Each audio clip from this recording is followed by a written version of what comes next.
Donc, pour vous dire aussi que le mieux est d'allumer votre caméra si jamais vous prenez la parole ou si vous souhaitez intervenir. Mais après, pour économiser la bande passante, vous n'êtes pas obligé de maintenir votre caméra allumée. Et par contre, vous coupez bien tous vos micros afin qu'on ne puisse pas avoir de bruit parasite. Et vous rallumerez votre micro si jamais vous prenez la parole en levant la main, par exemple.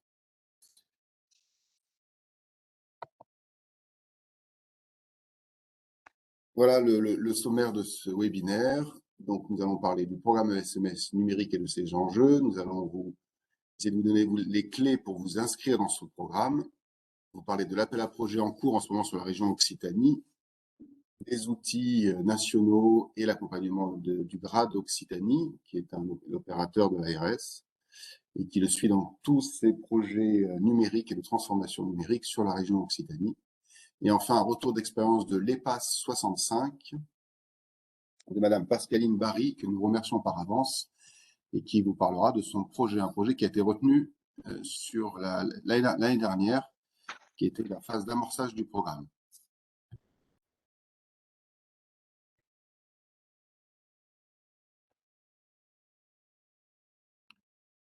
Donc, les enjeux du secteur. Sophie, si tu veux.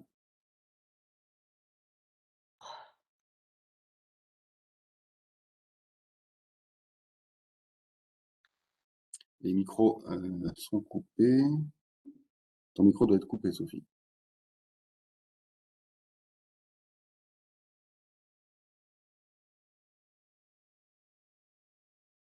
Oui, je suis désolée. Oui, donc du coup, Sophie Martin, chargée de mission au niveau du programme SMS numérique, au niveau du pôle santé de l'ARS. Julien, je ne sais pas, parce que du coup, tu t'es pas présenté. Je ne sais pas si tout le monde te connaît, si tu veux peut-être te présenter avant que je débute sur les enjeux du secteur. Oui, tout à fait. Effectivement, c'est un oubli. Donc, Julien de Joibert, je suis au sein du pôle e-santé de l'ARS Occitanie à Toulouse, en charge de la transformation numérique du secteur médico-social, dont le programme SMS numérique fait partie, mais aussi d'autres sujets dont on pourrait être amené à reparler. Qui sont là. Je veux bien la slide suivante. Donc, du coup, l'idée de cette première partie, je vais passer assez rapidement parce que je pense que c'est des enjeux que vous connaissez déjà. Mais c'est de resituer le programme ESMS numérique dont il est question dans les enjeux du virage numérique du secteur, tout simplement.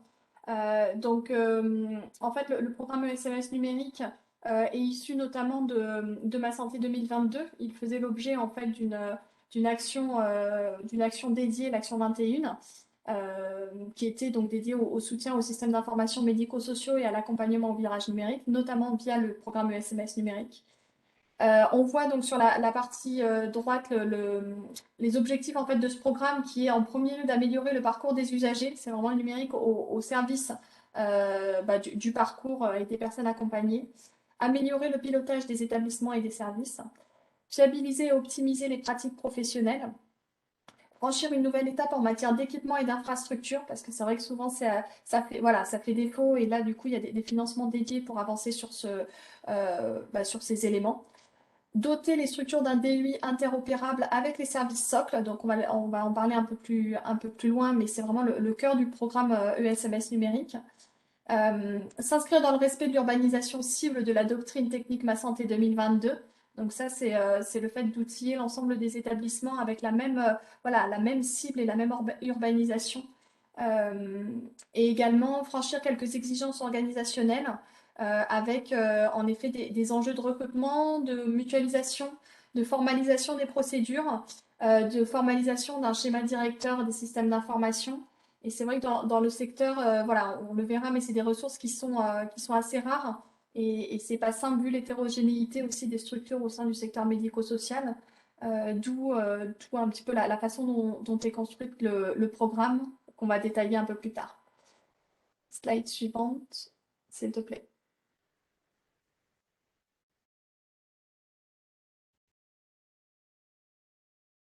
Julien.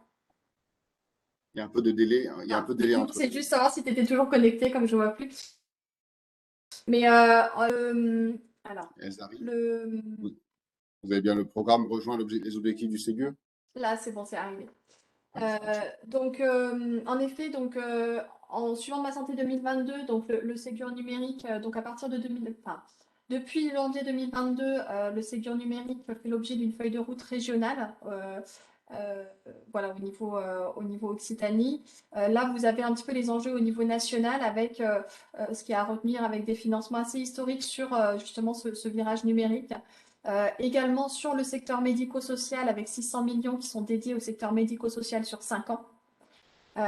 Et donc il y a vraiment une volonté de financer, de permettre en fait par ce financement la généralisation d'un partage de données de santé au niveau du parcours enfin, de l'usager, donc entre professionnels de santé, du social et du médico-social. Avec également, vous avez dû en entendre parler, la généralisation de mon espace santé, euh, qui, euh, qui, qui fait partie un petit peu de l'ensemble de ces enjeux du parcours et de l'intégration en fait, de la personne accompagnée sur ces enjeux numériques. Slide suivante, s'il te plaît.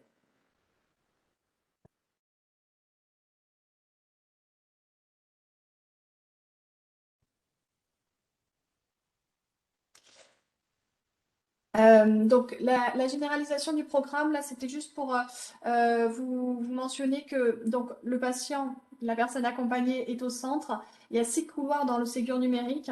Donc la médecine de ville, les pharmacies, la radiologie, les établissements de santé et les établissements médico-sociaux sont un couloir à part entière où il y a des objectifs. Et le programme ESMS numérique donc, est intégré dans ces objectifs du Ségur numérique. Sur le côté, alors on parle beaucoup en ce moment justement de services socles. Dans le programme ESMS numérique, il y a cet objectif de développer l'usage de ces services socles et notamment le dossier médical partagé et l'utilisation de la messagerie sécurisée de santé. Euh, voilà, c'est deux, comment dire, deux conditions, enfin deux services socles qui font partie intégrante du programme. Et enfin, voilà, de manière adjacente, il y a également les enjeux d'identification avec le développement de l'INS, l'identité nationale de santé, et le développement également de ProSanté Connect, qui est donc un service socle sur l'identification électronique des professionnels de santé.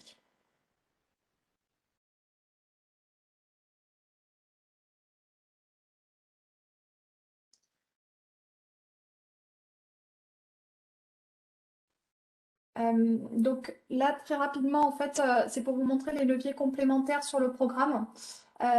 Donc on voit qu'il y a des mesures financières, donc aussi bien sur le côté logiciel, donc on va le détailler un peu plus tard, mais sur le côté logiciel, donc ce qui est ciblé là, c'est l'achat de l'État pour le compte des acteurs de l'offre de soins, mais de l'offre médico-sociale également, qui est le dispositif SONS, et un volet transformation et usage avec le financement notamment du programme SMS numérique. Il y a aussi des nouvelles mesures réglementaires. Donc, au niveau des référentiels, ce sont des référentiels qui sont opposables en fait aux éditeurs et enfin voilà dans le développement des logiciels.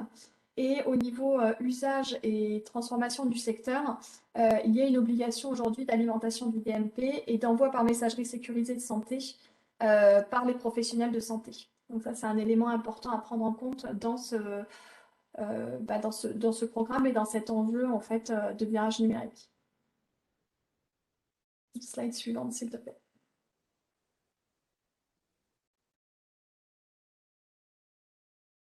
Donc là, très rapidement, hein, mais pourquoi équiper le secteur d'un dossier usager informatisé? Donc on a repris une slide de la NAP, dont on parlera un peu plus tard, mais qui a fait pas mal de webinaires qui détaillent justement ce dossier usager informatisé. Ça détaille que, évidemment, en premier lieu, c'est au niveau des personnes accompagnées que cela a un intérêt pour le positionner. Ça permet de le positionner au cœur de son parcours, notamment. Ça a également un intérêt au niveau des professionnels, des pratiques des professionnels, au niveau de la sécurisation, au niveau du parcours, au niveau de la coordination.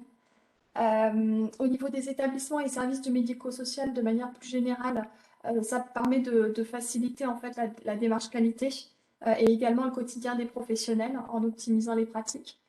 Et de manière vraiment plus macro, un intérêt au niveau du système de santé, au niveau des démarches administratives, mais aussi également avec tous les enjeux de pilotage, de collecte d'informations qui sont nombreuses aujourd'hui. Slide suivante, s'il te plaît.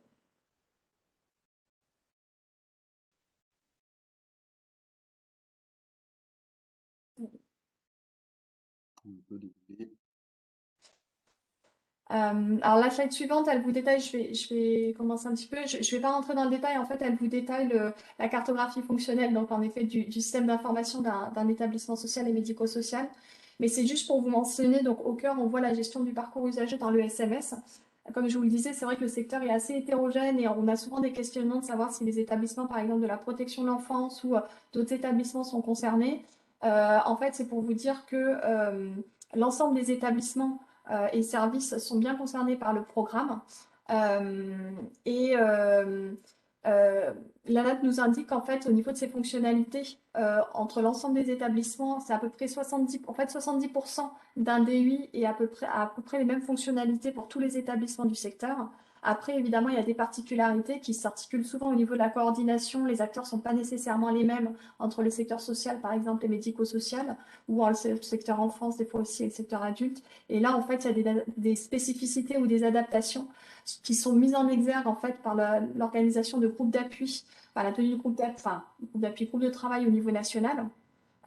Donc là, en ce moment, il y a un groupe notamment de travail sur la protection de l'enfance pour mettre en exergue justement ces spécificités. Et nous, au niveau régional, quand on voit qu'il y a un besoin voilà, d'appui pour que le DUI réponde vraiment aux besoins euh, et que, enfin, voilà, que les ESMS en fait, puissent vraiment visualiser par rapport à leur activité qui leur est propre. Voilà, on peut mettre des groupes de travail en place et on est en train de le faire par exemple sur les DITEP, sur les dispositifs ITEP voilà, sur des enjeux qui leur sont propres. Slide suivante, s'il te plaît.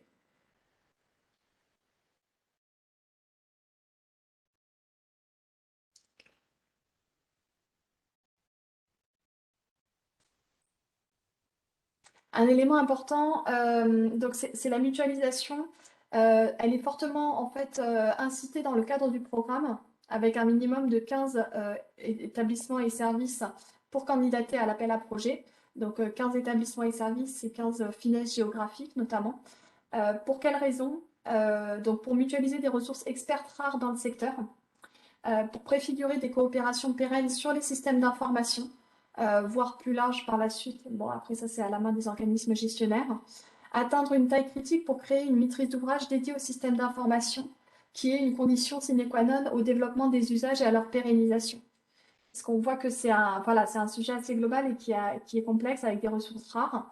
Et donc l'idée, c'est vraiment de mutualiser en fait cette expertise pour pouvoir échanger aussi au niveau d'une grappe ou de plusieurs établissements et services sur un territoire, aussi sur les enjeux de coopération, d'interopérabilité. D'où voilà, la nécessité aujourd'hui pour rentrer dans le programme d'avoir 15 établissements et services minimum. Donc au niveau de l'ARS, il y a une attention qui est portée sur les établissements et services qui resteraient isolés sur les territoires où prennent forme des projets. Et également, ce qui est important à savoir, mais on va le détailler un petit peu plus tard, c'est qu'il y a des financements spécifiques qui sont prévus justement pour appuyer cette mutualisation, notamment pour les organismes gestionnaires de moins de 15 établissements et services, donc qui se constituent en grappe. Donc, il y a un appui de 100 K euros donc, par porteur au niveau de la gestion de projet. Ça peut permettre notamment de recruter un chef de projet interne. Et un appui aussi au niveau de l'équipement matériel, qui est un enjeu, comme on l'a vu un peu plus haut, à hauteur de 20 K euros par ESMS. Alors, le préalable, ce sera de faire un autodiagnostic, évidemment, du parcours existant, mais il y a ces enveloppes qui sont disponibles s'il y a des besoins identifiés. Et également un appui dans la possession du marché public pour les acquisitions, parce que pour les projets d'acquisition, il y a une obligation en 2022 de passer par un marché public. Et là, il y a un appui de 15 K euros par projet pour pouvoir se faire accompagner d'un AMOA sur cette obligation-là. Et bon, là, alors je veux bien la slide suivante, s'il te plaît.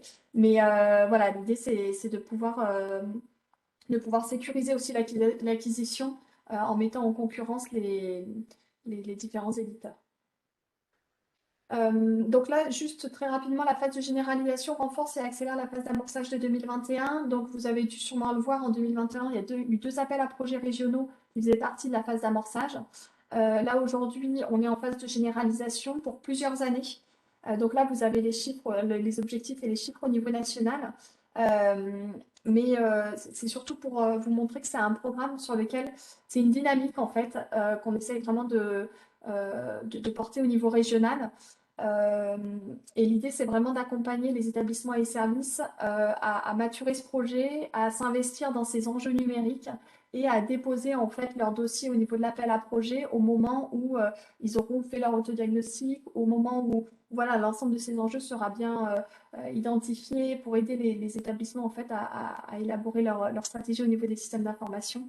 Et du coup, enfin, voilà, sur les prochaines années à venir, jusqu'en 2025, il y aura un appel à projet par an sur le programme ESMS numérique. Du coup, ce qui nous semble important à retenir ici, c'est que vous voyez qu'on est quand même au début du programme. Mm. Il reste en fait, si on enlève celui-ci, 3 appels à projets en 2023, 2024 et 2025. Donc, si vous êtes prêt pour 2022, autant candidater en 2022. Si vous ne vous sentez pas prêt, planifiez de participer au prochain. Et je réponds du coup à la question du chat. En effet, les établissements, enfin, alors ça fait la liaison avec l'inscription dans le programme SMS numérique sur les établissements qui sont concernés. Donc, c'est bien tous les établissements. Tu peux mettre la slide suivante, s'il te plaît. Tous les établissements et services de l'article L312-1 du Code de l'action sociale et des familles sont concernés, et donc y compris ceux qui sont à compétence exclusive du conseil départemental. Donc, en fait, sur cette slide, vous voyez qu'il y a deux programmes. Le programme SMS numérique et le dispositif SONS, qui sont deux dispositifs de financement qui sont complémentaires pour répondre aux enjeux qu'on a vus plus haut. Donc, sur la partie ESMS numérique, il y a, donc ce que je disais, c'est tous les ESMS donc, régis par l'article L312-1 du Code de l'action sociale et des familles, qui doivent se constituer en GRAP, donc en groupement de 15 établissements sociaux et médico-sociaux, soit au sein d'un même OG, soit quand il y a des plus petits OG, du coup, ça fait l'objet d'une grappe. Donc, pour candidater en fait à l'ESMS numérique, il y a un appel à projet qui est en cours aujourd'hui, on verra les dates un peu plus tard, mais bon, qui est ouvert jusqu'au 30 septembre. Et le dépôt des dossiers est en ligne sur un outil qui s'appelle PAI numérique. Il y a également un appel à projet national qui est disponible en fait pour les organismes gestionnaires qui ont plus de 50 établissements et services médico-sociaux. Et le programme ESMS numérique porte à la fois sur le financement de l'acquisition d'un DUI ou de renouvellement de logiciel DUI, mais également sur l'accompagnement au changement des pratiques vers les nouveaux usages du service numérique, que ce soit pour les projets d'acquisition que pour les projets de montée de version, donc des établissements et services qui ont déjà un DUI, qui veulent faire évoluer leur version pour avoir une version conforme en fait aux spécificités et moi j'ai plus le mot, mais aux spécifications en fait actuelles demandées au niveau national. Et sur la partie SONS, du coup, le système ouvert non sélectif, donc c'est en fait un dispositif de financement qui permet d'avoir une montée de version, de financer une montée de version directement à l'éditeur pour les établissements et services qui ont déjà un DUI. Et qui veulent faire financer en fait une montée de version pour avoir une prestation Ségur, c'est-à-dire avoir la dernière version qui permette l'interopérabilité avec les services SOC dont on a évoqué plus haut, le DNP, la messagerie sécurisée de santé, l'INS. Donc en fait, ça c'est l'État en fait finance pour le compte des ESMS l'éditeur, et c'est bien le SMS qui passe commande directement à l'éditeur. Et là, il n'y a pas nécessairement besoin de faire une grappe de 15 établissements et services médico-sociaux. Alors, on va le revoir un peu plus tard parce que ce n'est pas forcément simple de prime abord, mais du coup, on va le voir par les slides suivantes.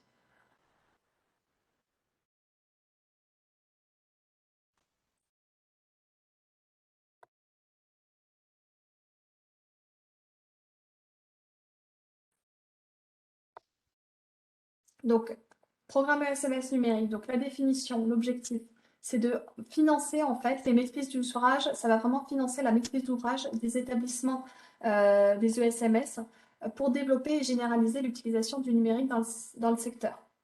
Donc, deux critères généraux, l'équipement, donc le financement SMS numérique permet de financer vraiment l'équipement, donc pour acquérir, faire évoluer ou développer les usages d'une solution existante, d'un logiciel DUI conforme aux exigences nationales, et également s'engager à atteindre les cibles d'utilisation, qui est la condition de versement des financements. Donc, le programme ESMS numérique qui vise à soutenir l'effort et les coûts supportés par la maîtrise d'ouvrage, notamment les coûts afférents aux activités de management du projet d'informatisation du DEI et à la conduite du changement. Slide suivante, s'il te plaît.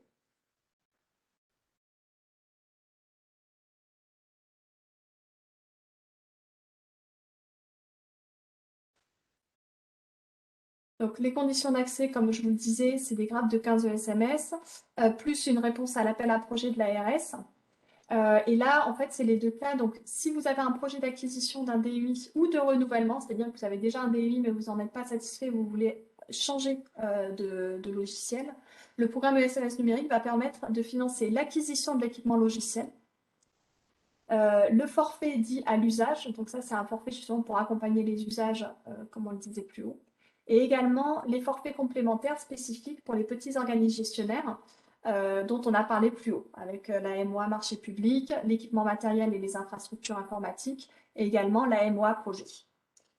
Si vous avez un projet de montée de version, le programme il finance en complément du dispositif SONS le forfait dit à l'usage. Donc en fait, ça vous permet d'avoir un financement par ESMS pour accompagner en fait, enfin voilà, pour la maîtrise d'ouvrage de ce projet. Et les forfaits complémentaires spécifiques petits organismes gestionnaires qu'on a vu plus haut. Et donc, dans le cadre d'un projet de montée de version, le fait de passer par le programme ESMS numérique, ça vous permet, alors ça vous oblige à constituer une grappe, mais ça vous permet d'avoir accès à ces financements. Sinon, le dispositif SONS, alors qu'on va voir sur la slide suivante, le dispositif SONS, en fait, il est accessible directement auprès de l'éditeur via un bon de commande. Donc, en fait, vous pouvez directement passer avec votre éditeur, un bon de commande pour commander la version Ségur du logiciel. Mais si vous passez directement, enfin, si vous avez uniquement accès en fait au dispositif SONS et que vous ne passez pas par le programme ESMS numérique, vous n'aurez pas accès au financement du coup lié aux petits organismes gestionnaires et à la maîtrise d'ouvrage. Donc là, on revient à la définition du dispositif SONS, donc système ouvert et non sélectif. Donc c'est un mécanisme d'achat par l'État pour le compte des établissements sociaux et médico-sociaux qui disposent déjà d'une solution DEI.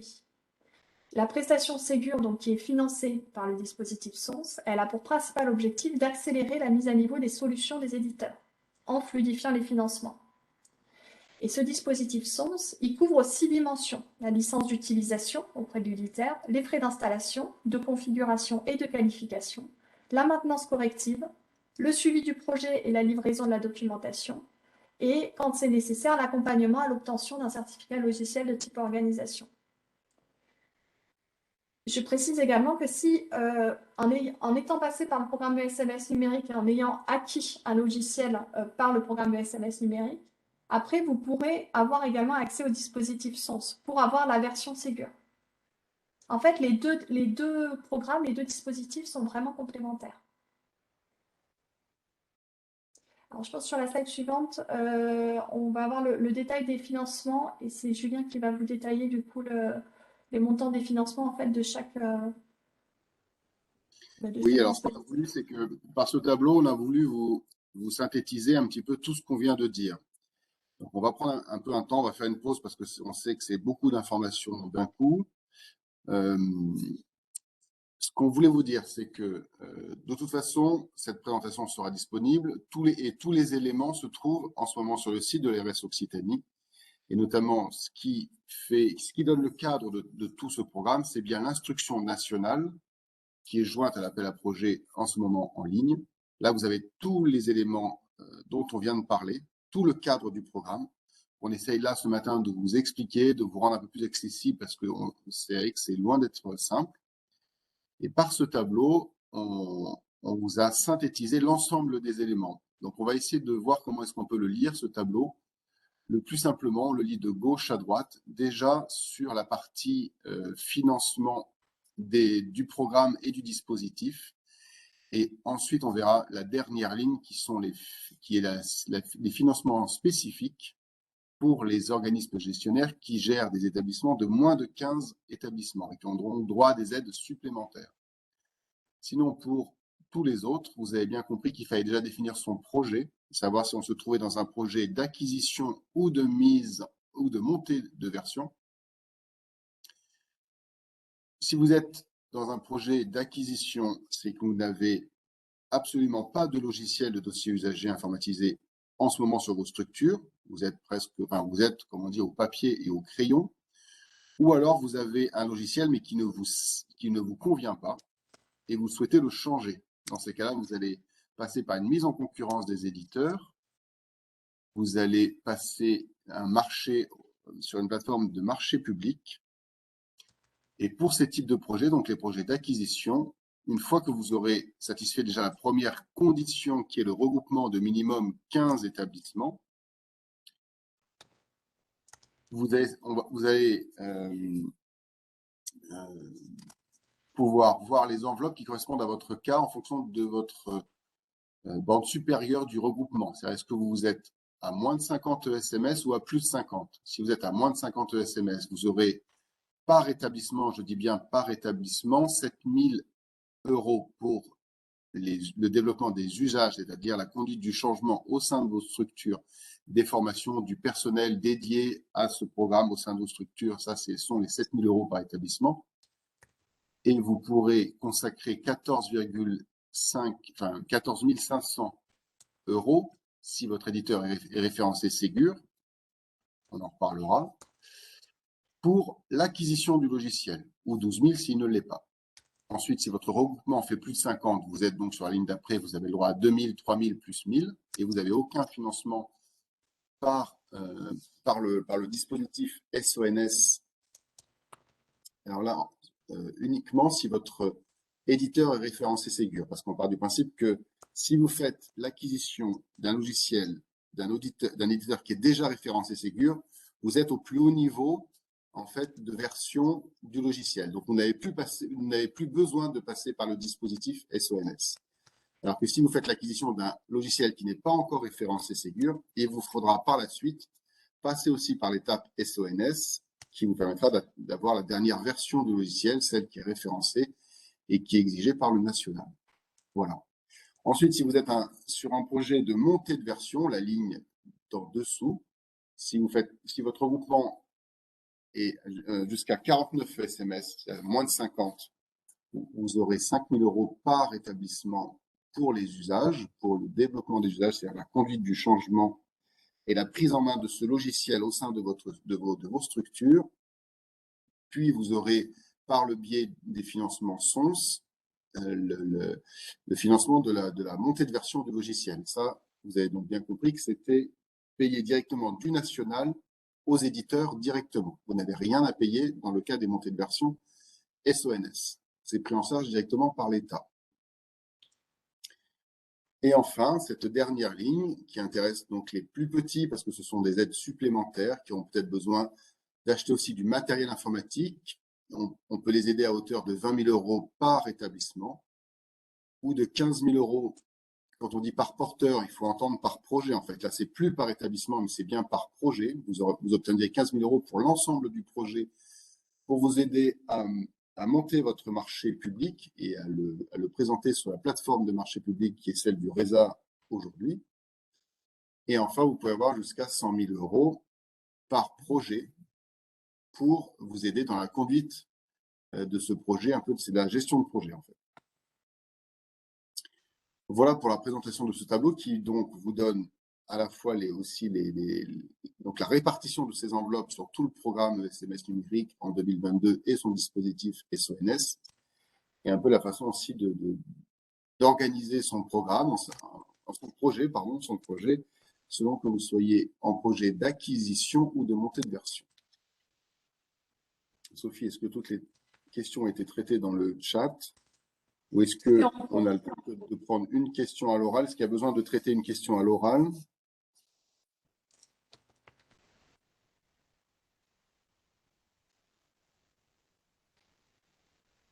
Donc, SONS veut dire que l'éditeur ne nous facturera rien pour la montée de version. Effectivement, c'est tout à fait ça, puisque l'État prend en charge directement le coût de cette montée de version par le dispositif SONS. Mais ce qui est très important à retenir, c'est que pour cela, il faut que les éditeurs, au préalable, se soient fait référencer Ségur auprès de l'ANS, qui est l'Agence nationale, l'Agence du numérique en santé, pardon.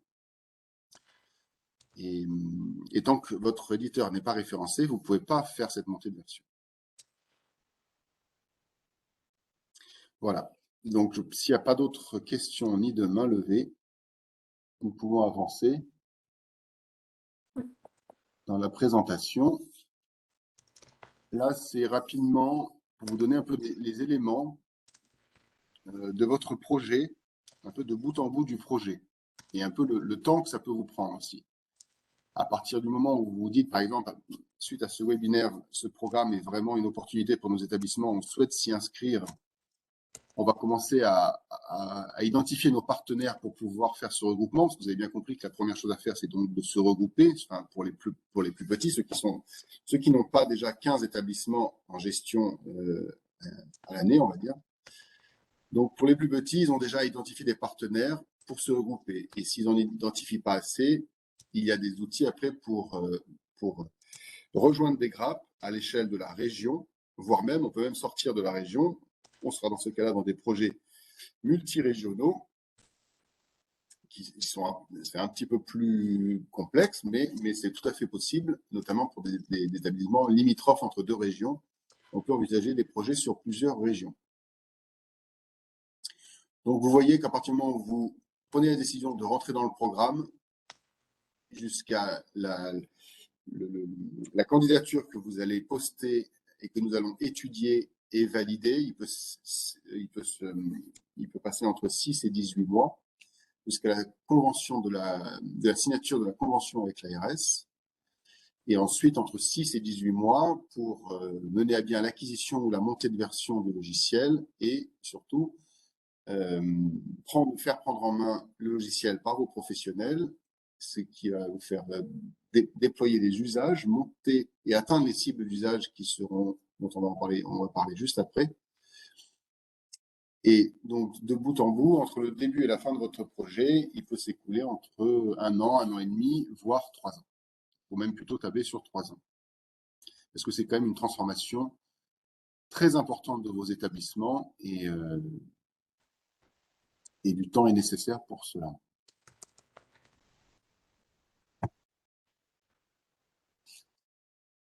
Rapidement, sur les cibles d'usage, pour que vous ayez les éléments bien en tête, il y a deux types d'usages à atteindre, les usages métiers et les usages des services socles. Les usages métiers, c'est ceux qui vont a priori poser le moins de difficultés. Il s'agit d'avoir au moins 90% de vos usagers avec un dossier usagé, même l'idéal étant 100%, hein, mais 90 est demandé. Et dans chaque dossier usagé, un projet personnalisé d'accompagnement. Et bien sûr, de mettre régulièrement à jour ce projet personnalisé d'accompagnement. Donc là, la cible à atteindre est de 90. On estime, nous, qu'elle peut même être de 100% sur toutes vos structures. C'est fortement souhaitable. Mais vous atteindrez la cible à partir de 90. Sur les cibles après d'usage des services socles, c'est un peu plus délicat. La cible est moindre, c'est de 70%. Mais ça peut aussi dépendre du taux de médicalisation de votre structure, parce que là, ça touche clairement les échanges de données de santé. Les données de santé qui vont transiter par la messagerie sécurité de santé ou le dossier médical partagé de l'usager.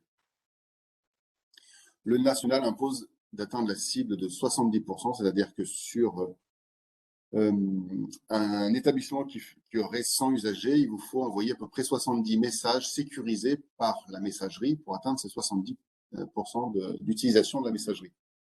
Donc, ça peut paraître comme ça beaucoup de prime abord. On a le projet aussi de travailler, de vous faciliter l'atteinte de ces cibles en vous présentant des cas d'usage. Ça sera fait par la suite.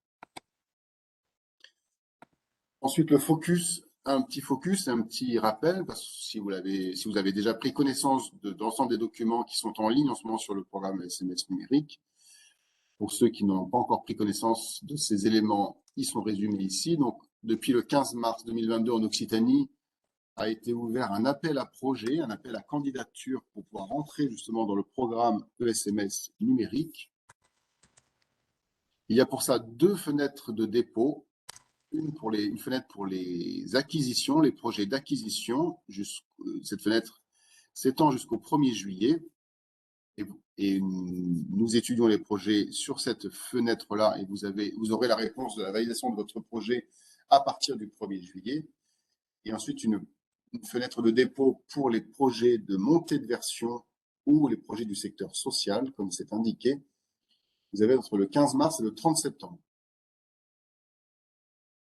Et l'appel national, lui, sera publié à partir du 2e trimestre 2022, directement par le national. Ça devrait plus tarder. Et là, ça concerne les organismes gestionnaires qui auraient donc déjà plus de 50 établissements et qui seraient présents sur une grande partie du territoire français. Alors, juste peut-être pour préciser, pour les projets du secteur social, en fait, on les a mis dans la deuxième fenêtre de candidature parce que euh, pour l'acquisition, en fait, ils sont pas obligés de passer par le marché public. Euh, et, euh, et également, ils sont obligés par contre d'être référencés Ségur. Et comme les référencements sont en cours, c'est pour ça qu'on a mis enfin, voilà, le secteur social plutôt dans la deuxième partie de fenêtre. Enfin, dans la deuxième fenêtre même. Voilà, c'était juste pour préciser. Alors, je réponds en même temps à la question qui vient d'être posée de Manuel pour dire que au sein d'une fenêtre, sur un appel à projet, il n'y a pas de, on ne tient pas compte de la date de dépôt. On étudie tous les dossiers sans tenir compte de la date de dépôt. Par contre, pour certains qui ont déjà déposé, on tient compte de l'antériorité de la demande. Il y a des projets qui ont déjà été déposés l'année dernière, par exemple, qui n'ont pas pu être retenus faute d'enveloppe pour ça, et qui, s'ils redéposent cette année, bien sûr, on tient compte quand même de l'antériorité de leur demande. Et ça fait partie d'un de nos critères dont on va parler juste maintenant. On vous résume un peu les critères qui nous permettent d'étudier une candidature. Il y a d'abord des critères d'éligibilité imposés par le national. C'est de savoir si vous êtes bien un établissement social ou médico-social au sens de l'article L312, comme on en a parlé, et si votre projet comporte bien un minimum de 15 structures ou 15 établissements. Ensuite, si vous passez ces 2 critères, vous êtes donc éligible au programme.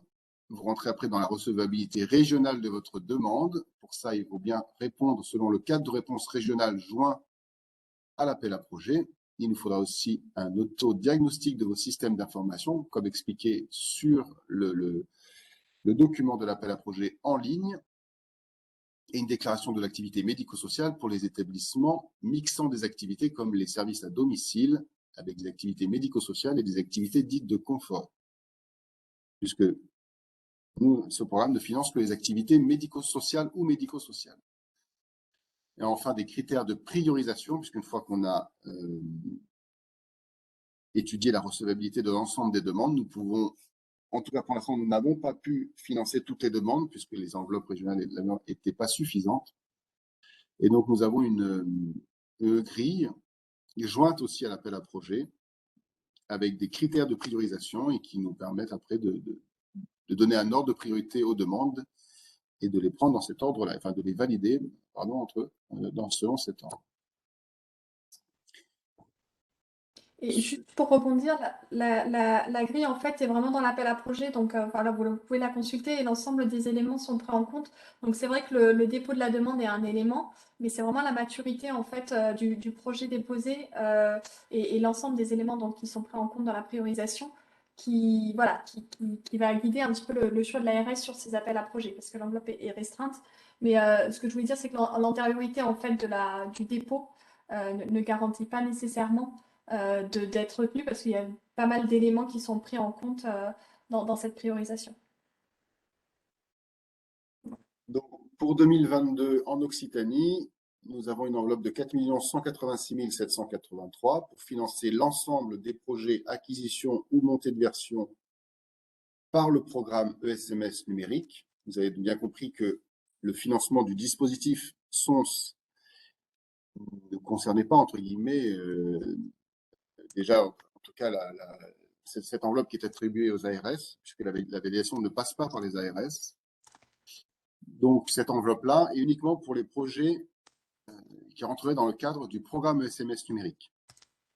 Et donc, vous avez aussi, je reprécise, ça a été une des questions du chat, il me semble, je reprécise que le programme SMS numérique impose, pour les logiciels qui ne seraient pas encore référencés Ségur, d'aller jusqu'à la montée de version du logiciel référencé Ségur, en passant par le dispositif SONS, alors que certains qui auraient déjà un logiciel pourraient passer directement sur un bon de commande de la montée de version SONS sans passer par le programme SMS numérique, mais ils se priveraient dans ces cas-là de toutes les aides du programme SMS numérique. Alors, ils n'auraient pas à se mettre sous forme de grappe, parce que le dispositif SONS, pour le coup, traite les montées de version établissement par établissement, même si un OG de 20 établissements, par exemple, a tout intérêt à faire qu'un seul bon de commande pour l'ensemble de ces établissements, mais c'est bien une montée de version qui se fera établissement par établissement. Donc, il n'y a plus besoin de se mettre en grappe pour bénéficier uniquement du dispositif SONS, mais si vous ne passez pas par le programme de SMS numérique, vous perdez quand même un certain nombre d'aides et d'aides pour notamment faire monter les usages au sein de vos structures. Et donc, en ce moment, sur la région, entre l'ARS, le Grade Occitanie et un collectif MS et numérique qui a été mis en place depuis l'année dernière et à qui nous donnons de l'information régulièrement, ce sont ces 3 opérateurs régionaux qui vous permettent de bénéficier au mieux de toutes les informations sur la transformation du secteur médico-social en ce moment et de mieux pouvoir entrer dans les programmes qui correspondent à cette transformation. Quelques liens pour un peu plus de documentation, à la fois sur le programme SMS numérique et sur son dispositif SONS. Le lien de l'appel à projet en ce moment en cours en 2022 pour l'Occitanie sur le site de l'ARS et des mails de contact pour pouvoir nous poser des questions aussi par mail, aussi bien à l'ARS pour la partie plutôt dépôt de candidature, instruction de votre dossier, explication de certains éléments de candidature, et sur la partie accompagnement au service socle, plutôt le grade Occitanie, tel que ça va vous être présenté dans quelques instants. Peut-être prendre les 2 dernières questions qui sont un peu plus compliquées, elles ne sont pas compliquées, mais en tout cas à l'écrit. Une priorisation est-elle faite pour les établissements qui ne disposent pas d'un logiciel ad hoc ou d'équipement leur permettant un fonctionnement optimal? Alors, si je comprends bien la question, c'est un établissement du coup qui n'a pas de logiciel de DUI, donc c'est un projet d'acquisition, et où il y aurait des besoins d'équipement pour permettre le fonctionnement et l'utilisation de ce logiciel. Donc en fait, c'est vraiment l'objectif. Alors une priorisation, encore une fois, les éléments de priorisation, c'est assez, il y en a plusieurs et du coup, ça dépend de pas mal d'éléments que vous trouvez dans l'appel à projet. Mais en effet, l'idée étant de ce programme que l'ensemble des établissements et services du territoire soient équipés. C'est sûr que voilà, l'acquisition, les projets d'acquisition, on y est sensible pour les établissements qui n'ont pas aujourd'hui de logiciel. Donc, en effet, c'est un élément qu'on prend en compte et on souhaite vraiment favoriser les acquisitions pour les établissements qui n'ont pas aujourd'hui de logiciel. Et la deuxième partie, comment doit-on articuler les demandes entre SONS et le SMS numérique? Donc, pour les projets plutôt de montée de version. En fait, les deux peuvent être faits en parallèle. Ce qui est sûr, c'est que le programme SMS numérique, vous êtes tenu, entre guillemets, par le calendrier de l'appel à projet. Après, du coup, dans tous les cas, il faut faire un bon de commande auprès de l'éditeur. Donc, vous pouvez déjà vous rapprocher de l'éditeur, voir s'ils sont en cours de référencement, où ils en sont. Candidater à l'appel à projet SMS numérique, nous, c'est juste que dans le cadre de l'appel à projet, on vérifiera en fait que l'éditeur soit référencé Ségur pour pouvoir valider, entre guillemets, le projet. Mais sinon, les deux peuvent être faits en parallèle. Il n'y a pas de... Voilà, il n'y a pas d'ordre spécifique. Donc du coup, très rapidement sur les outils parce que le temps file. Donc là, c'est juste, en effet, il y a des outils, donc il y a pas mal d'outils qui existent au niveau national et au niveau également régional, on va y venir. Au niveau national, donc très rapidement, c'était pour vous parler un petit peu des outils de la NAP parce que dans l'appel à projet, donc une des conditions, notamment pour candidater, c'est d'avoir fait un premier autodiagnostic. Alors l'autodiagnostic de la NAP c'est pas forcément celui-là dont il faut se saisir, mais c'est vrai qu'il est assez complet et du coup on oriente quand même vers celui-ci. Mais encore une fois, l'important, nous, au niveau de l'étude des dossiers, c'est de voir que le projet a été réfléchi et que voilà, qu'il y a eu un autodiagnostic, enfin, voilà, un autodiagnostic au niveau de la stratégie, au niveau de l'établissement ou de la grappe. Euh, donc au niveau de la NAP, il y a 3 kits qui sont disponibles en fait sur leur site pour accompagner la transformation numérique dans le secteur médico-social, qui est plus large, donc uniquement le développement du DUI. Et là, je vais juste voilà, mentionner que dans le kit SI pour le directeur, il y a cet autodiagnostic dont le lien est dans l'appel à projet, qu'on conseille de faire pour pouvoir faire un bilan un petit peu sur cette stratégie SI et pour pouvoir mieux vous situer dans le dépôt de cette candidature à l'appel à projet SMS numérique.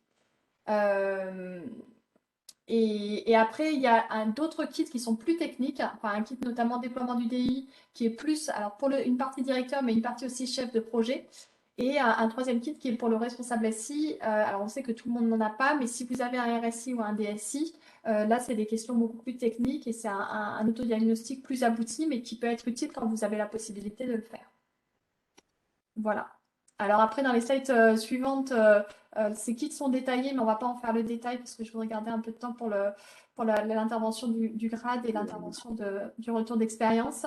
Juste vous dire au niveau de la DNS et de l'ANS qu'il y a. Alors, si, sur la NAP, pardon, je fais un peu vite. La NAP, il y a des webinaires, il y a des replays de webinaires qu'on vous invite pas à suivre, à regarder en tout cas, parce qu'ils sont assez complets, assez intéressants.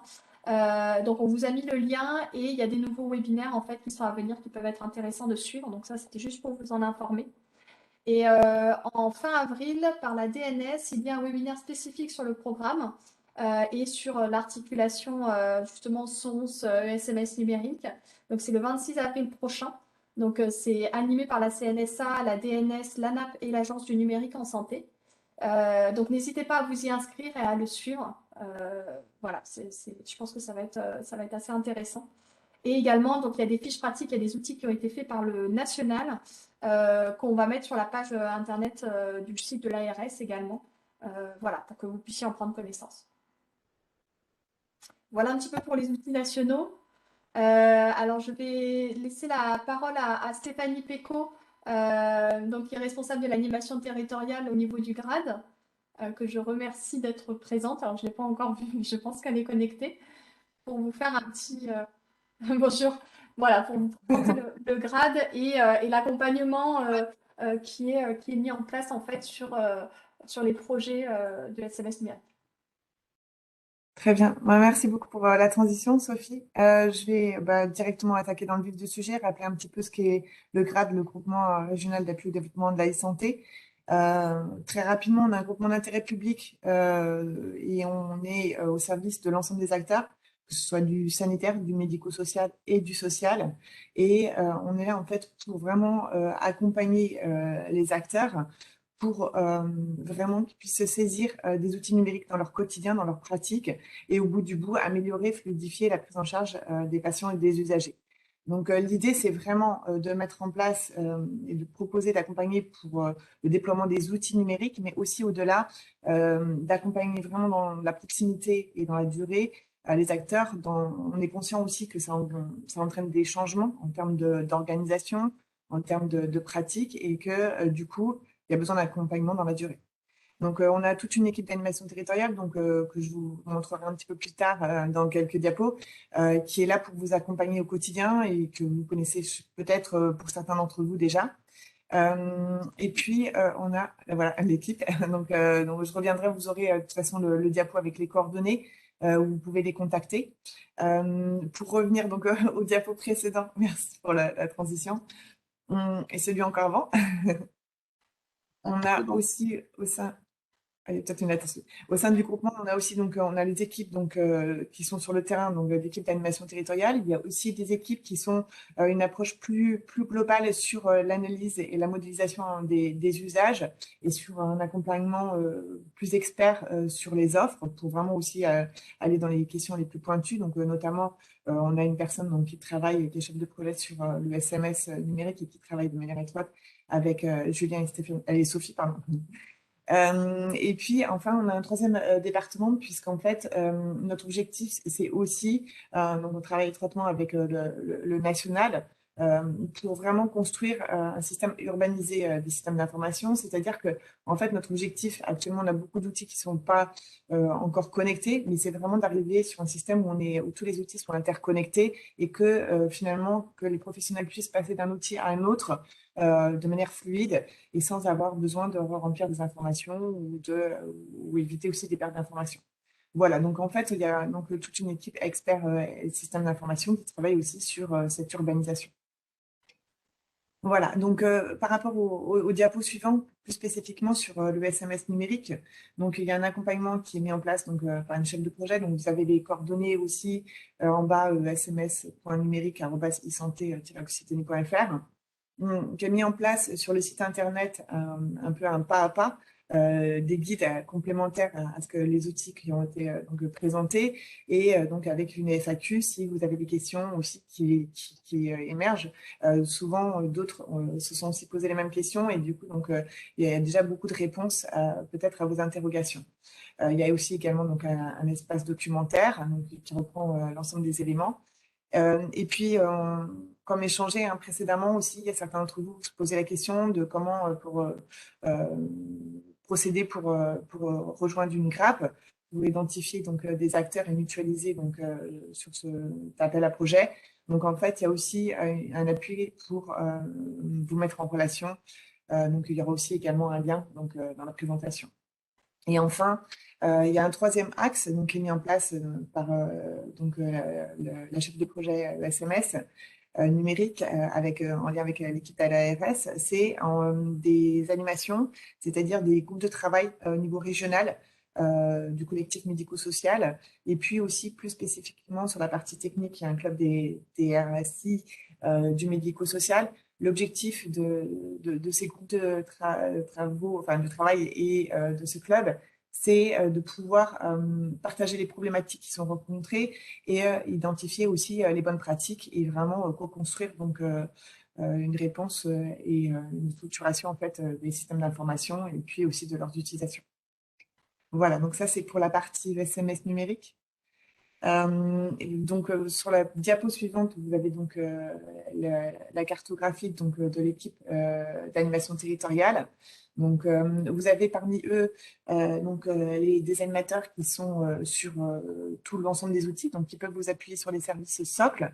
Et puis donc type le SPICO, l'outil de coordination ou la messagerie sécurisée de santé avec Medimail. Donc, on peut vous apporter cet appui-là. Et puis, il y a aussi une équipe qui est plus spécialisée. Donc, on voit le petit logo sur mon espace santé et qui actuellement accompagne les établissements du sanitaire sur le sujet et qui peuvent aussi vous informer sur les dynamiques qui se mettent en place sur vos territoires par rapport à mon espace santé et vous aider donc à vous projeter aussi par rapport à la suite. Voilà, donc n'hésitez pas à les contacter. Ils sont vraiment là pour vous aider dans la proximité. Et au-delà de cet accompagnement, en fait, le diapo suivant, ce qui est aussi à retenir, bon, il y a aussi donc ça c'est vraiment l'accompagnement sur les questions d'usage, cette expertise. Et puis vous avez aussi un accompagnement notamment d'assistance technique, puisqu'en fait, bon, bah, il peut y avoir des petits incidents ou de la création de compte ou de la perte de mot de passe ou un petit problème technique. Donc voilà, vous avez aussi une assistance qui est proposée par e-santé Occitanie. Voilà, donc je pense ne rien avoir oublié. Je vous Merci. la parole. Merci. Merci beaucoup Stéphanie. Peut-être juste pour compléter, mais c'était déjà, enfin voilà, c'était déjà bien complet sur le grain, mais juste pour préciser plutôt sur les groupes de travail en fait, les thématiques qui sont en cours, enfin les groupes de travail qui sont installés et qui remontent hein, des besoins et des demandes des ESMS au sein du collectif. Donc il y a un groupe de travail sur pas à pas candidaté à l'appel à projet ESMS numérique. Donc l'objectif à chaque fois, c'est d'aboutir en fait à un livrable pour que ça profite à l'ensemble des ESMS de la région. Également un groupe de travail qui vient de commencer sur acculturation au numérique des professionnels et publics accueillis. Et un troisième sur la transition numérique au niveau managérial. Voilà, c'était juste pour préciser un petit peu les thématiques qui étaient en ce moment travaillées dans le cadre de ces groupes de travail.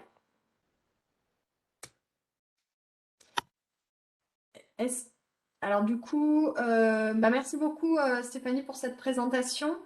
Ça va permettre de faire la transition avec le retour d'expérience donc de l'EPA 65.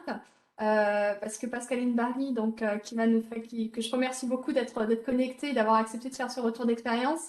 Donc elle est assez active au sein des groupes de travail, c'est pour ça que la transition est assez parfaite. Et elle va nous faire un retour d'expérience donc de la grappe qui est portée par l'EPA 65 sur du coup le territoire des Hautes-Pyrénées. Et je lui laisse la parole tout de suite. Merci beaucoup. Oui, bonjour à tous. Donc, je vais vous faire le retour d'expérience sur la grappe dont on est coordonnateur depuis bientôt 1 an et demi qu'on s'est lancé dans le projet avec les membres de notre groupement. Donc, pour faire une rapide présentation de l'EPA 65, je ne sais pas si vous pouvez faire dérouler, Sophie, Oui. Gilana. Alors, juste pour vous prévenir, Madame Barry, il y a une petite latence dans les slides, que vous ne soyez pas surprise. D'accord. Voilà. Okay. Voilà, je suis bien sur le coup. D'accord. Donc, l'EPA 65, on est un établissement médico-social public. On est organisé autour de 3 pôles. Un pôle travail qui comprend un ESAT réparti sur 5 sites et une entreprise adaptée. Un pôle hébergement qui comprend un FH réparti sur 2 sites, foyer de vie et un EHPAD.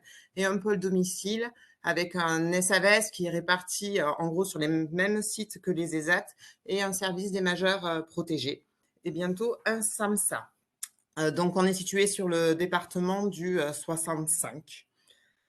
Voilà, donc un établissement vraiment départemental qui prend donc en charge, comme vous l'avez pu le voir, des personnes âgées et des personnes en situation de handicap adulte.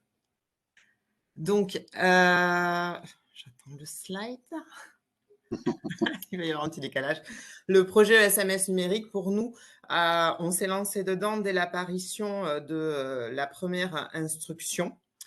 Suite à une présentation du programme par l'ARS dans le cadre du collectif médico-social numérique dont vous avez peut-être parlé ce matin. Donc, le premier travail pour nous a été de nous renseigner le plus possible sur ce programme-là et donc de reprendre également les feuilles de route stratégiques du numérique en santé et adaptées au secteur médico-social. On a participé à pas mal de webinaires à l'époque qui étaient organisés autour de la phase d'amorçage. On s'est aussi appuyé pas mal sur les documents de l'ANAP, notamment pour construire le projet et le schéma directeur. Désolée, ça coupe, mais j'attends la slide suivante. Donc, pour constituer la grappe, ça a été le premier enjeu. On est en partenariat avec 2 autres établissements du territoire dans un groupement informatique de coopération des Hautes-Pyrénées. Et on a commencé par s'appuyer sur ce groupement pour solliciter, on est 3 établissements membres et on a rayonné après autour de nos partenaires locaux. On a défini une première réunion d'échange et de cadrage en février 2021. Donc, on devait être une dizaine d'établissements présents et représentés, tous dans la région Occitanie.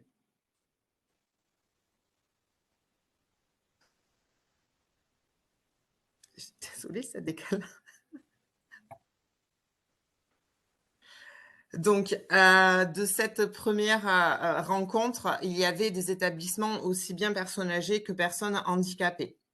On a fait le choix, notamment à l'EPAS, de scinder en ces deux champs, en fait, puisque le logiciel qui correspondait aux besoins n'était pas le même. En l'occurrence, les personnes âgées, on a travaillé autour du logiciel NetSwam. Les établissements qui ont participé à cette réunion avaient déjà ce logiciel, donc c'était un projet de mise en conformité. Et pour les PASS, on s'est centré sur les personnes en situation de handicap et donc sur l'acquisition d'un DUI. On était alors deux structures présentes le CJML que vous avez vu et les PAS 65. Et on s'est appuyé sur les réseaux d'établissements auxquels on participait déjà. Le GREP, c'est une association de directeurs d'établissements médico-sociaux publics. La DESPA, que vous connaissez peut-être, qui rassemble des directeurs d'EHPAD dans la région Occitanie, pour essayer de constituer en gros les GRAP. On s'est appuyé aussi auprès des éditeurs. NetSoin notamment nous a relayé des établissements qui s'intéressaient aussi au programme. Et donc, comme ça, on a formé sur l'autre grappe, dont on est partie adhérente personnes âgées, une grappe interrégionale, c'est-à-dire qu'on a des établissements du 40 qui sont aussi membres de la grappe. Et on sait aussi, je vous incite aujourd'hui à vous appuyer sur l'outil de mise en relation qui a été créé par le GRAD et qui permet justement de prendre contact avec pas mal de structures qui sont intéressées par le programme et la démarche pour arriver à la taille critique.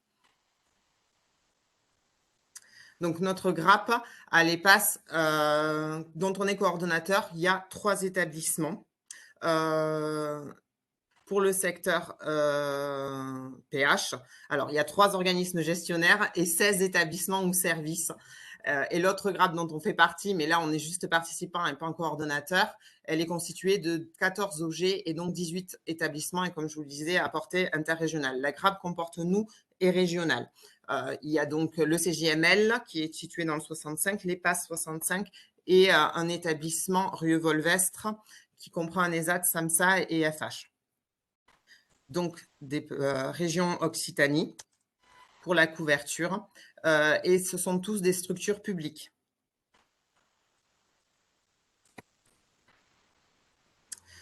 Alors, notre première réunion, une fois qu'on a décidé qu'on se lançait dans le projet et qu'on atteignait la taille critique, a été de déterminer la gouvernance.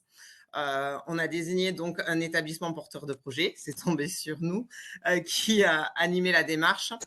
On a pour rôle de préparer et de suivre les réunions, la convocation. On est l'interlocuteur principal de l'ARS pour le suivi du projet. On fait une réunion mensuelle, en l'occurrence avec Madame Martin.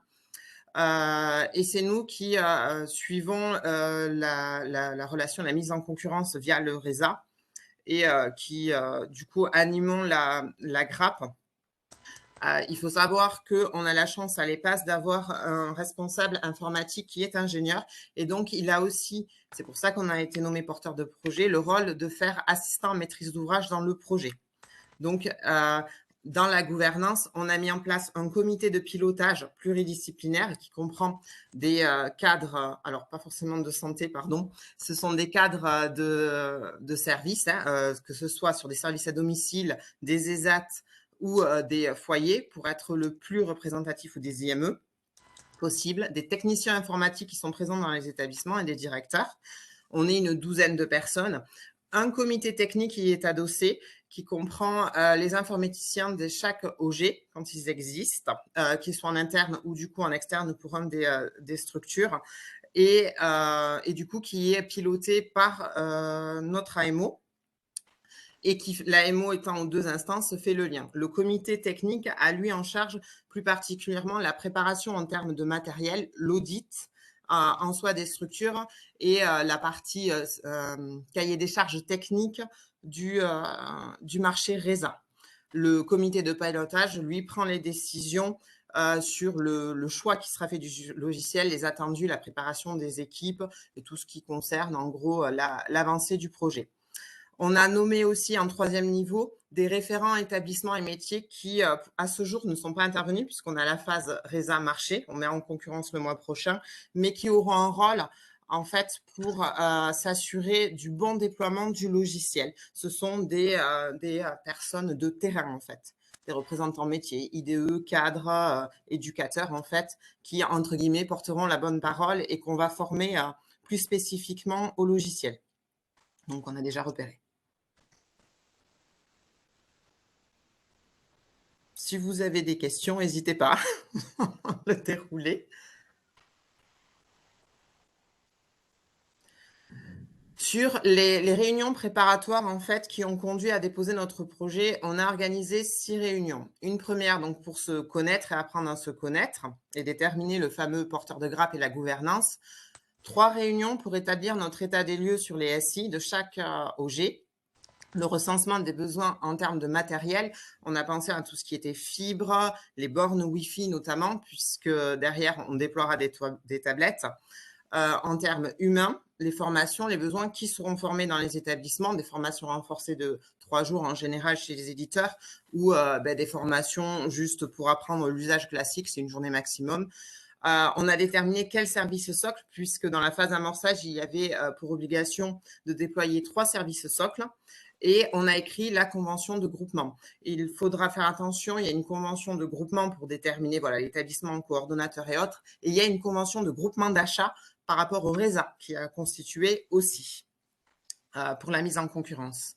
On a validé pendant une réunion pour valider le cahier des charges en partant du programme et de l'instruction, de ce qui était nécessaire, et une réunion finale où on a validé tout notre projet, sa gouvernance, tel que je l'ai expliqué, et les besoins en termes de logiciel, toute la partie technique et la partie financière, bien sûr.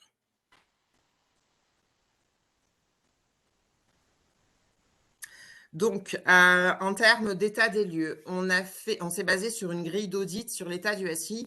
On s'est inspiré des documents de l'ANAP. On n'a pas inventé l'eau chaude, mais ça nous a permis de voir les points forts et les points faibles de chaque établissement, de déterminer des besoins matériels. Je parlais des bornes, des serveurs, des ordinateurs, des tablettes. Certains achats vont se faire grouper, d'autres sont propres à chaque structure, comme les serveurs. Donc, ils se font individuellement, mais toujours de manière coordonnée via le comité technique. Toutes les décisions, il n'y a pas d'objectif d'uniformisation, mais d'harmonisation. Il faut qu'on avance dans les mêmes temps. Acheter le serveur, tous les établissements doivent avoir le serveur nécessaire au même moment, à peu près, grosso modo. Donc, c'est vraiment ça pour que la démarche soit portée plus facilement et soit efficiente à terme, puisque quand l'éditeur arrivera pour déployer le logiciel, il faut qu'on soit prêt au niveau matériel. Donc, on a déterminé les besoins en termes de logiciel. On a organisé des démos avec certains éditeurs sur la grappe, sur le RESA. En fait, vous avez des éditeurs qui ont été retenus au système d'acquisition dynamique. On est parti de cette liste-là. Il y en a certains, clairement, on les a éliminés parce qu'ils ne répondaient pas à notre besoin. Et on en a, entre guillemets, présélectionné quelques-uns et qu'on a vu, enfin, en termes de démos, pour ajuster notre futur marché et être bien sûr de ne rien nous oublier. Et donc, l'état des besoins humains en termes de formation.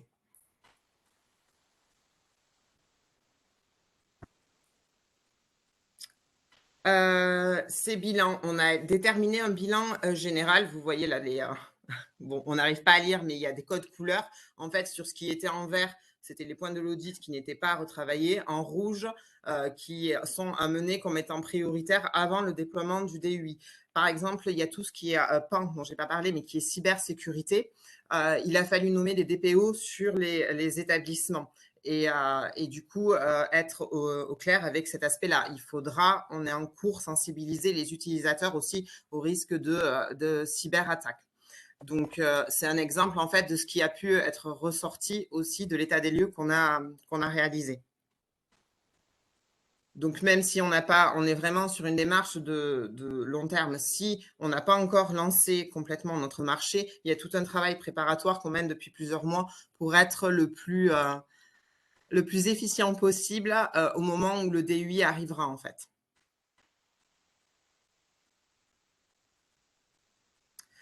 Donc, le document projet a été d'abord réalisé par chaque structure et ensuite on a mis en commun.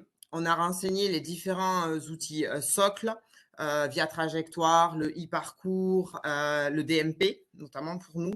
On a demandé les devis pour faire un état des lieux sur le matériel. Le chiffrage de la formation a été fait et le coût du logiciel, on a fait faire des devis aussi pour pouvoir réaliser un plan prévisionnel de financement pour la grappe complet, dans lequel on avait noté le montant de subvention qui reviendrait à chaque OG pour ces établissements et les surcoûts éventuels qui sont pris en charge par chaque structure pour qu'elle puisse monter son plan d'investissement.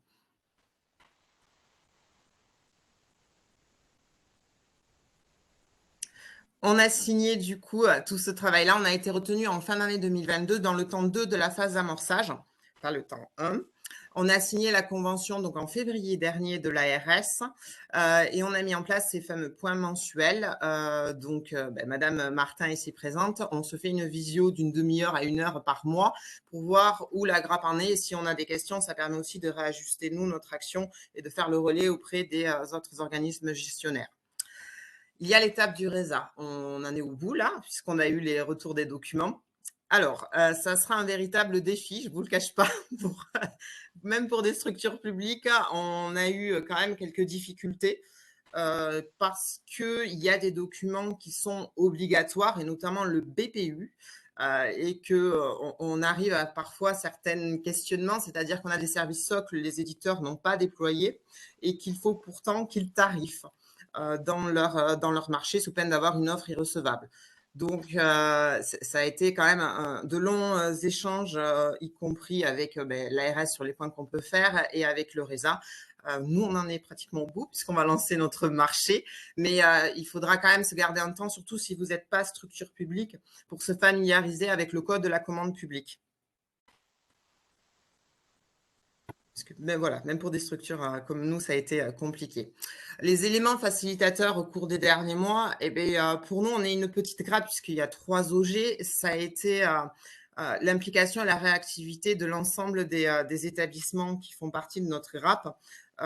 C'est vrai que tous les copiles, on se réunit 1 fois par mois, chacun avance. Si j'ai des questions entre deux ou des réunions organisées, comme par exemple quand on fait les démos avec les OG, j'ai des retours très rapides.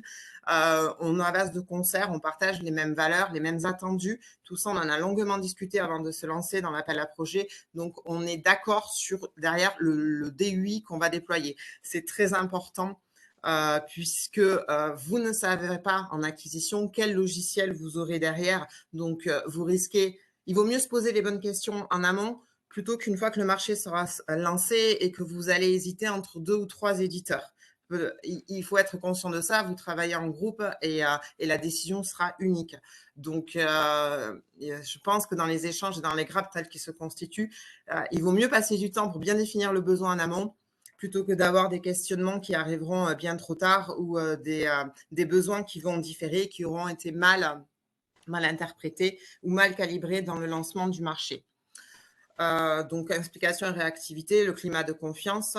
J'avoue qu'on a constitué une grappe avec des établissements qui avaient l'habitude de travailler ensemble, que ce soit c'est la grappe dont on est porteur ou l'autre grappe auquel on est participant sur NetSwim. Même on a découvert de nouveaux collègues aussi que je ne connaissais pas, c'est toujours aussi agréable, mais il y a vraiment une confiance et une liberté de parole. Les problèmes sont exposés et traités dès le départ pour éviter que ça enfle. Et comme je dis, il y a un travail d'harmonisation et pas d'uniformisation, et ça, c'est la règle sur chacune des grappes. L'aide et la réactivité de l'ARS et du grade sont soulignés. Alors, je ne sais pas si... non, Madame Le Sieur Junot n'est pas là non plus, mais ça nous a aussi fortement... aider Monsieur de Joybert pour répondre aux questions et bien comprendre ce programme dans la phase amorçage. C'était pas évident. On a tâtonné, il y a eu des allers-retours sur le périmètre et autres, mais voilà, c'est un travail d'équipe, vraiment d'équipe de grappe et d'équipe avec les institutions autour de nous. Et donc, ce qui nous a aidé aussi, c'est de participer au collectif numérique médico-social régional. Je vous invite à y participer aussi si vous vous lancez dans le programme, et ça permet d'ajuster aussi et d'être le plus réactif possible pour que vous puissiez déployer un DUI de manière efficiente, moi je dis, parce que comme j'ai toujours dit à mes équipes, vous n'aurez peut-être pas l'outil que vous voulez dans le détail, mais vous aurez quelque chose que vous utiliserez dans tous les cas et qui répondra à votre besoin et qui répond aux besoins nationaux et aux évolutions du secteur. Donc, on ne va pas changer dans 2 ans.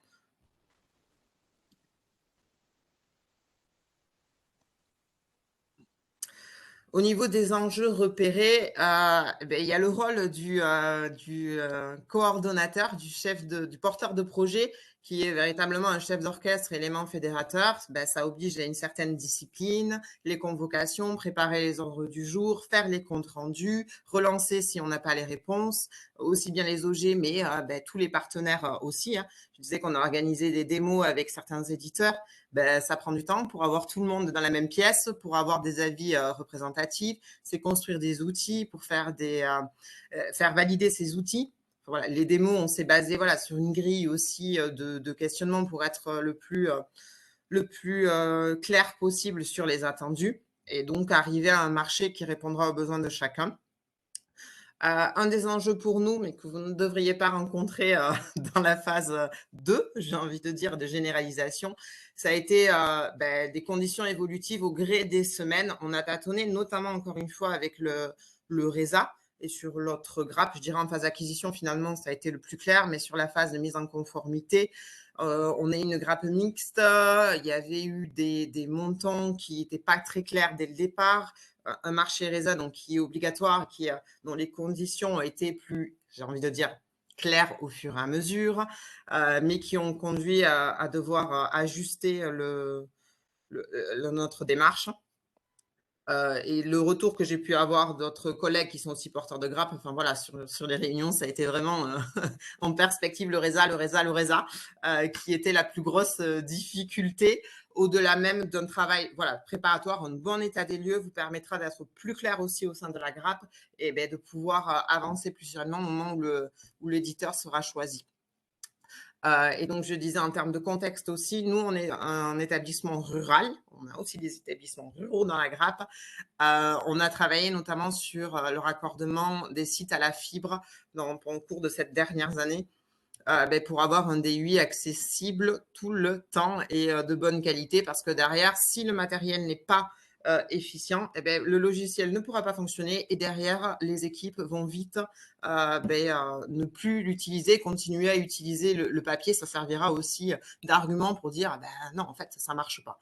Donc, on garantit tout en amont pour que derrière, le déploiement est peut-être plus long, mais on sait qu'on sécurise. Et donc, la cybersécurité, j'ai parlé du RGPD. Il y a un plan qui se prépare aussi au niveau national sur ça. Ayez conscience voilà, du DPO et des risques derrière pour sécuriser votre système d'information. On a eu un audit, nous, qui a permis de réajuster certaines de nos pratiques. Et là, on prépare des campagnes de phishing en fait, auprès des utilisateurs pour être de plus en plus vigilants, puisqu'on va leur demander d'utiliser l'outil informatique de manière continue, de ne plus avoir de papier. Et parfois, on le sait, je le sais pour les passes, il y a un manque de vigilance, mais parce qu'on est pressé, parce qu'on est au travail, etc., etc. Ou même à la maison, il y a des pratiques qu'ils reportent sur le SI Pro et qui peuvent nous mettre à risque. Voilà. Donc, je vous conseille de créer ce fameux copil technique. J'ai quand même insisté sur tout ce qui est… il n'y a pas que le DUI, il y a tout l'envers, donc cybersécurité, matériel, serveur, accès à la fibre. Et donc, le grand avantage, nous, de notre grappe, c'est qu'on a un comité technique qui est garant justement de tous ces aspects-là, au-delà même du DUI. Établir des règles précises pour l'ensemble des établissements de la grappe. Il faut apprendre à se connaître quand on ne se connaît pas. Et il faut être d'accord sur les attendus à terme du programme. Établir un calendrier en rétro-planning. Parfois, il va bouger, il va être amené à bouger. Pour les passes, il a pu bouger. Je pense qu'on aurait aimé être un peu plus rapide, mais parfois, on préfère prendre le temps il vaut mieux savoir en perdre dès le départ pour être plus efficace a posteriori et garantir un bon usage du DUI. Et du coup, je pense que d'être au clair déjà sur une perspective, y compris pour toute la grappe, ça permet de communiquer aussi auprès des équipes en interne et leur dire attention, c'est prévu pour cette période-là et de les associer à ce fameux changement et qui ne va pas être anodin, surtout en phase d'acquisition comme notre grappe peut l'être. Et donc, avoir entamé la démarche RGPD, donc avoir un DPO à minima, et là, vous avez 3 types de documents qu'on avait créés à l'EPAS, donc les règles de sécurité informatique. Il y a 8 règles précises sur lesquelles on a communiqué, on a pris notre bâton de pèlerin, on a été voir les équipes sur des façons de travailler, sur l'outil informatique, ne pas utiliser de clé USB, nous faire des bons… quand l'informatique marche, bien sûr, et que c'est un problème autre, via GLPI pour contacter les informaticiens, donc des bonnes pratiques. Et on a présenté notre DPO. Et aujourd'hui, les agents savent ce que c'est le RGPD, pas dans le détail, mais ils savent le DPO et son rôle et comment l'interpeller, ce qui arrive parfois sur certains usages. Donc, l'objectif est rempli. Merci beaucoup. Voilà, si vous avez des questions.